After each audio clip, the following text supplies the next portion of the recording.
I always feel like I'm a performer first Yeah. because I think the core of everything I do is about performance, whether it's me who's going to be on stage for some portion of it or none of it or whatever. I think performance art is always what it's about.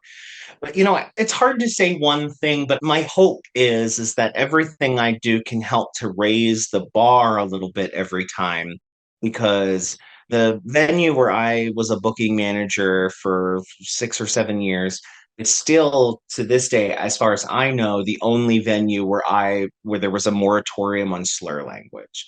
And like it's still a very acceptable thing in stand-up comedy, specifically to punch down but say, well, I'm just making a joke, or everybody wants to be edge lord right now, where they're like, oh yeah, I can say these offensive jokes because that's just how I feel, but I'm just joking, so calm down.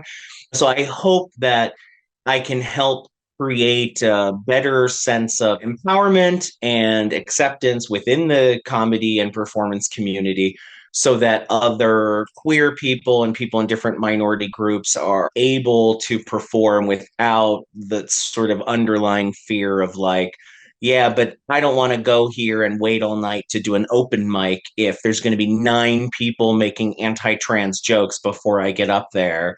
Right. And then I'm going to get up there. And then I obviously know how this room feels about someone who's trans, and how does that feel to a trans person who wants to try stand up or perform?